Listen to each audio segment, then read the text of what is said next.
Hello students. In the previous lecture, we have seen how to solve LPP by graphical method. Today we are going to see how to solve LPP by simplex method. So simplex method to solve LPP.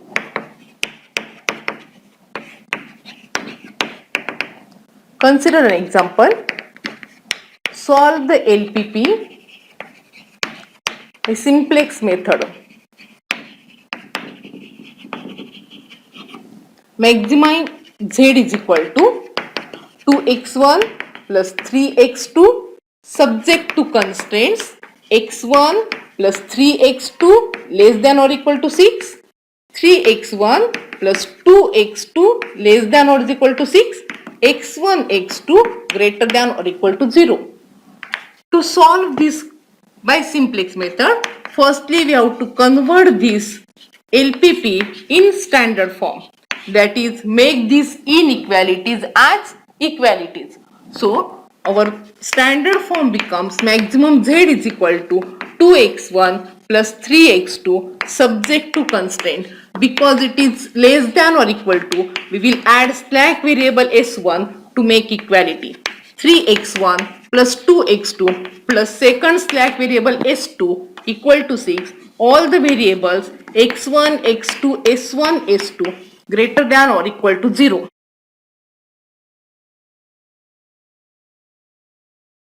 Because s1 and s2 are here, we will put them with 0 coefficients, that is 0 s1 plus 0 s2.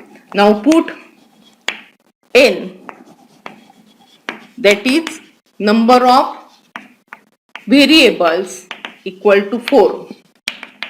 M, that is number of equations is equal to 2. So put n minus m, that is 4 minus 2, that is 2 variables equal to 0.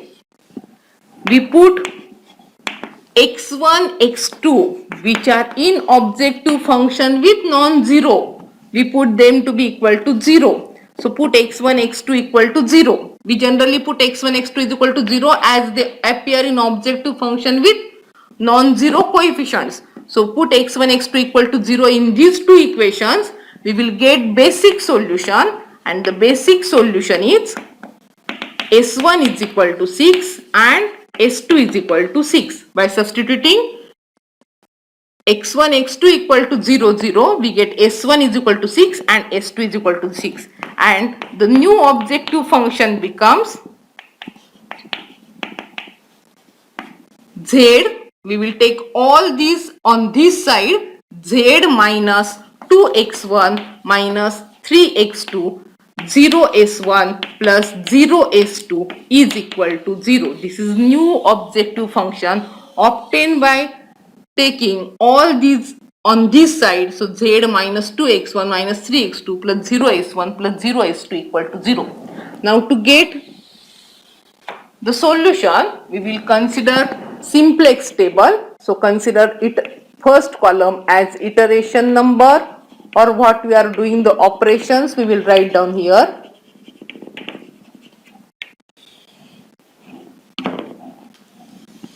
Next column is basic variable column.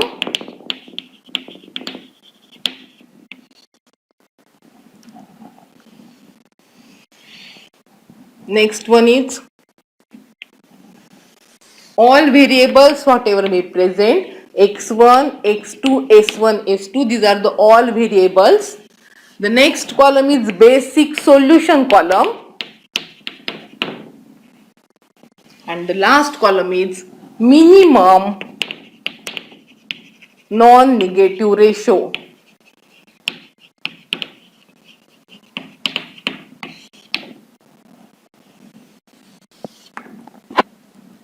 In the first iteration, the first row is new objective function row. So write down Z. This new objective function row I am writing minus 2x1 minus 3x2 0s1 0s2 equal to 0. Then we have our two basic solutions. S1 is equal to 6. So I will write basic variable S1 and its solution is 6, and second basic variable S2, its solution is 6. The coefficients are written. See the first equation, we will get the coefficient from first equation. 1, x1 coefficient is 1, x2 coefficient is 3, s1 is 1, s2 is 0. Second row gives next coefficient, x1 3 coefficient, x2 is 2, 0 and 1. So this is our first iteration table. Now in Z row, search which is most negative element. Search most negative element. It is minus 3 in Z row. In Z row, minus 3 is the most negative element. The column which contains the most negative element is known as pivot column or key column. So this column, x2 column, it is known as pivot column or key column as it contains the most negative element in Z row. This variable is known as entering variable. So x2 is entering variable now. Once we get the pivot column, we find which is pivot row, and to get the pivot row, what we have to do? We have to divide the solution by the pivot column. So pivot column is x2. We will divide by corresponding coefficients in that row. So divide 6 by 3. In x2 column we are dividing. So corresponding are divided. 6 by 3, that is 2. Similarly 6 by 2, that is 3. Which is minimum non-negative ratio 2. That row which contains the minimum non-negative is known as pivot row. So this row is pivot row because it contains minimum non-negative ratio. This row is pivot row and the corresponding variable is known as leaving variable. So S1 is leaving variable. So observe, this column is pivot column, this row is pivot row. The intersection of pivot column and pivot row is this element 3. Intersection of pivot column and pivot row, it is 3. This element is known as pivot element or key element. So this 3 is known as pivot element or key element, or it is known as key element. So this 3 is intersection of pivot column and pivot row. This variable x2 is entering variable and this variable s1 is leaving variable, which is corresponding variable of pivot row. So in the next table, that is in the next iteration, what we have to do? This variable, as it is leaving variable, it is replaced by entering variable. So I have to change in the next table. See the changes.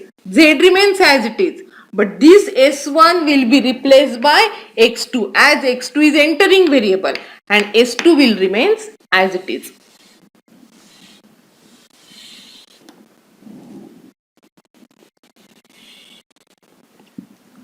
Now see, we have to make this pivot element 1 and make other elements in that column to be 0. What we have to do? We have to apply Gauss-Jordan row operations to convert the pivot element to 1 and all other elements in that column to be 0. So I want to make this 3 to be 1. To make this pivot element 1, always divide that row by the same element 3. So I will divide this row by 3. So my first operation is x2 row, this is now new variable. So my x2 row becomes to be s1 row divided by 3. How I get x2 row? Because I want to make this element to be 1, I have to always divide this row by 3. So our x2 row, it is known as new pivot row. New pivot row is equal to current pivot row divided by pivot element. That is our formula. So our formula now becomes new pivot row is equal to current pivot row divided by pivot element.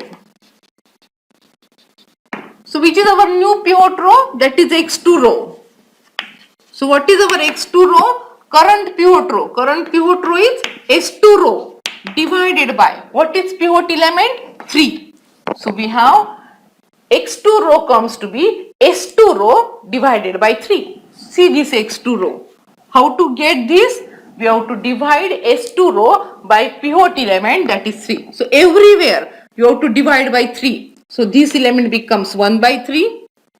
This element becomes 3 by 3, 1 by 3, 0 by 3 and 6 by 3. 6 by 3 is 2. We have to do operations up to this one. So 6 by 3 comes to be 2. Now for the remaining rows, what is our formula for the remaining rows? For remaining rows, this is formula for pivot row. What is formula for all other row?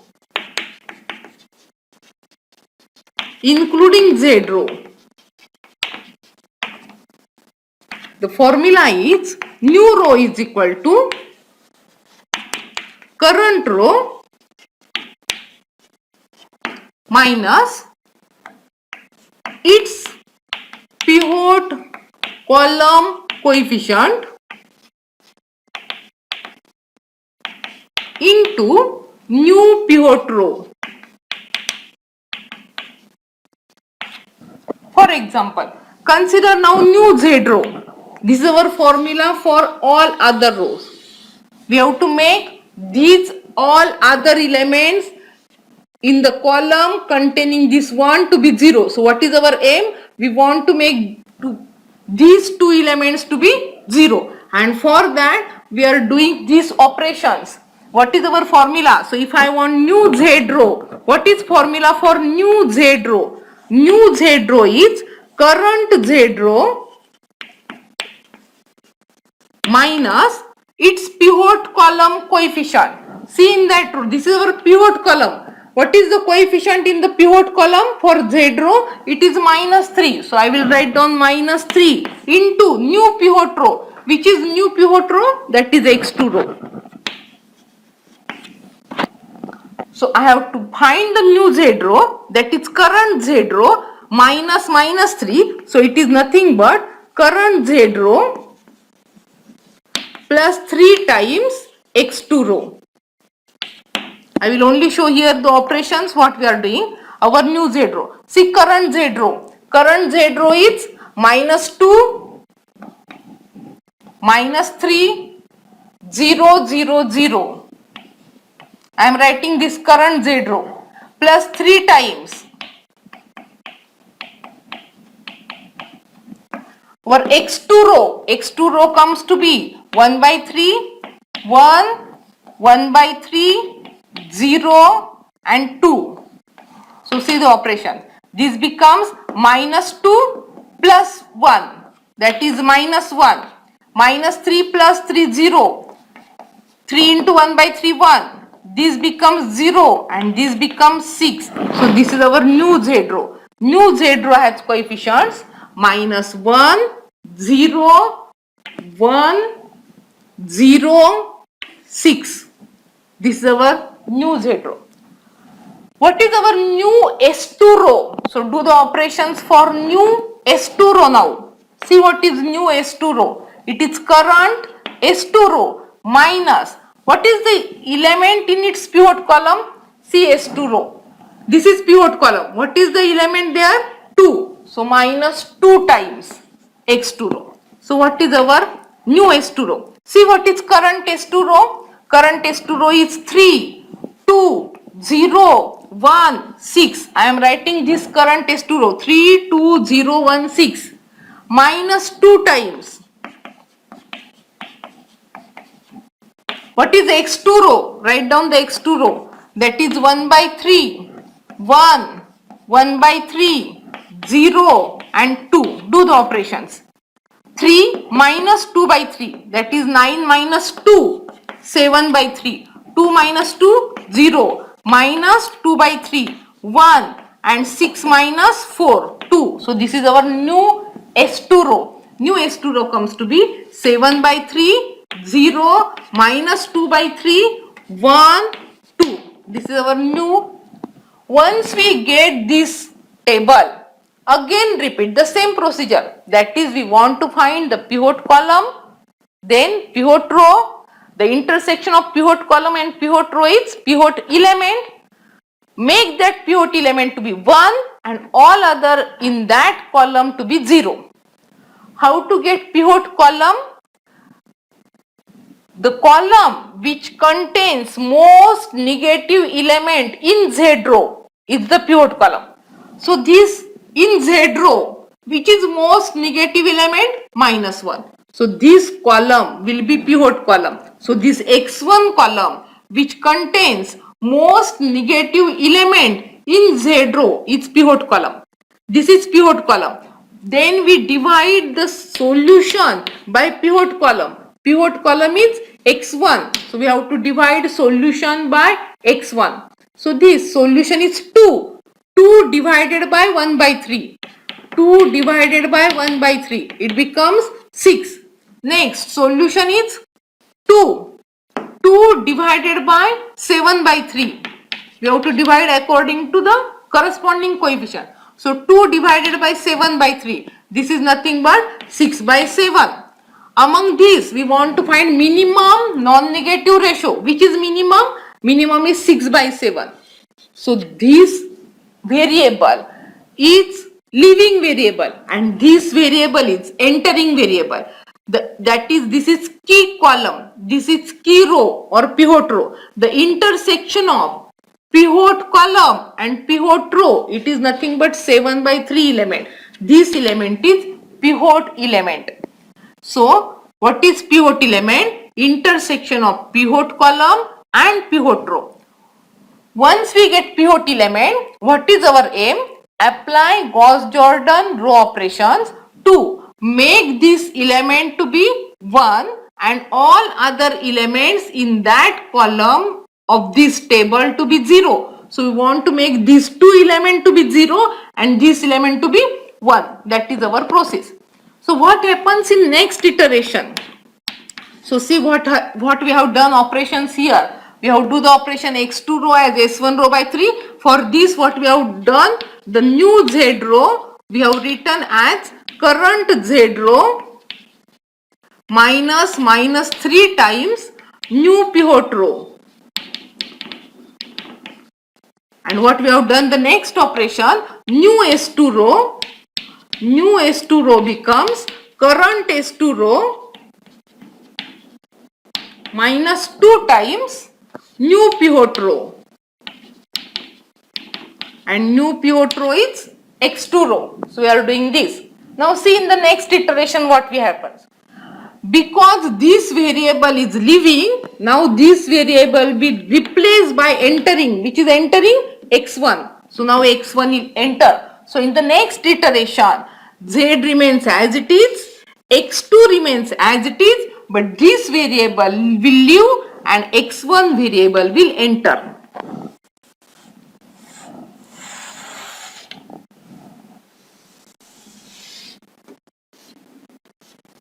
Now I will directly write down the operation. See what we have to do. We have to make this element 1. Which element we want to make 1? Directly divide by that element to that row. So what is our new x1 row, new pivot row? That is our x1 row. X1 row becomes 3 by 7 times S2 row. Because this is 7 by 3, to make it 1, we have to divide by this element. So it becomes 3 by 7 times S2 row. See this new S1 row, new pivot row. I am doing the operation 3 by 7 times. So 3 by 7 times gives us 1.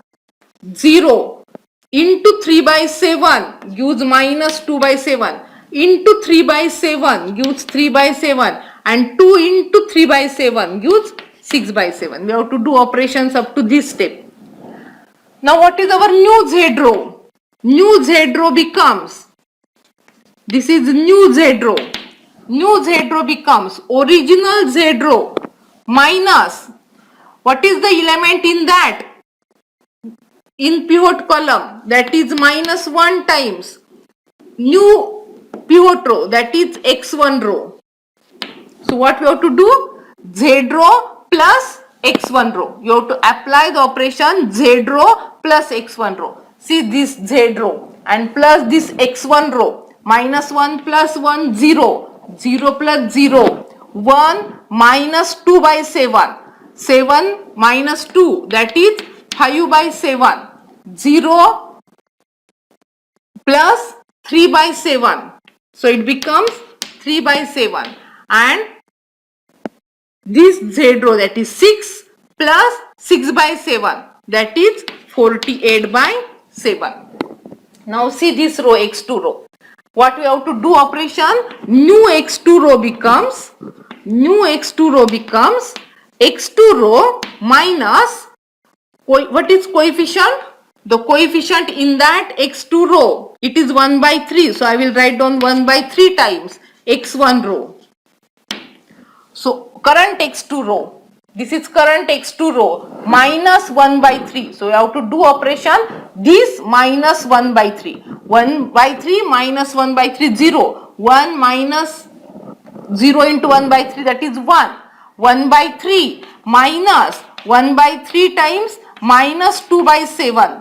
This will becomes 7 plus 2, that is 9. 9 into 3 by 7, that is again 3 by 7.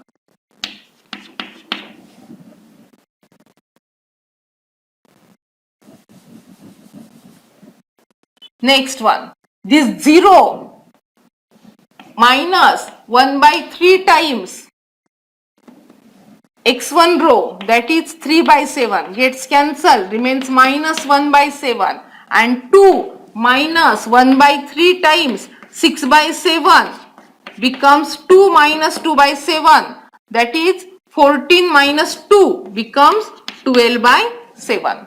So we get the column. All the operations are done. So again repeat the procedure. We have to find the pivot column, that is the column which contains most negative Z row coefficient. But see that there is no negative Z row coefficient. So all Z row coefficients are greater than or equal to 0. Implies that solution obtained in that table is optimal. So what is our optimal solution? The value of x1, see in the solution column, value of x1 is 6 by 7. So x1 comes to be 6 by 7, x2 comes to be 12 by 7, and z value, that is maximum z value, cz value, that comes to be 48 by 7. So these values will be our last answer. X1 is equal to 6 by 7, x2 is equal to 12 by 7, and maximum z is equal to 48 by 7.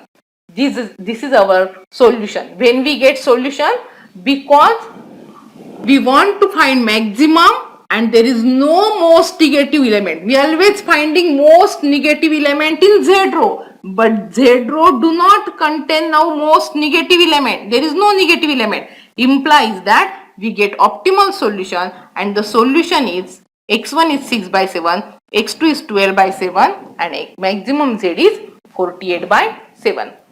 You are able to check the answer. You know now how to check the answer. Whatever may be the solution, it should satisfy all inequalities and at least 2 equalities. Then only our solution is correct. If you see this solution here, put in this equation, see what is x1. x1 is 6 by 7 plus 3 times. x2 is 12 by 7. So it becomes 36 plus 6. 42. 42 by 7 and 42 by 7 is 6. Equality. So equality is satisfied. Equality gets satisfied. If you see the second, 3 times x1 is 6 by 7 plus 2 times x2 is 12 by 7, that is 18 plus 24. 18 plus 24 again 42 by 7, which is again 6, that is here also equality gets satisfied. x1 x2 are both greater than or equal to 0. So all the inequality and at least 2 equalities are satisfied, means that our values of x1 x2 are correct. Now to see what is the value of z, put in the equation. Z becomes 2x1, x1 is 6 by 7 plus 3x2, x2 is 12 by 7, so it again becomes 12 plus 36, that is 48 by 7, and therefore that answer is also correct, and therefore maximum z is also correct by this method. So see what we are doing in this. Once we take the first iteration, in the next iteration there are 2 changes. The first change is we are replacing the leaving variable by entering variable, that is first change. Whatever may be the pivot element, we are making it to be 1, and by Gauss-Jordan operation we are taking all other elements to be 0. To make other elements 0, we are using this formula and this formula for pivot row. Using these 2 formulas, we are making the elements to be 0, and once we get all non-negative coefficients in Z row, our solution becomes optimum. Because this LPP is maximization, we find the most negative element. If the LPP is minimization, we will find the most positive element in the Z row, and that will become our corresponding key column for most positive element. So remember, for maximization we are considering most negative element, but for minimization we are considering most positive element. We will see in next lecture the example for minimization of simplex method. Thank you.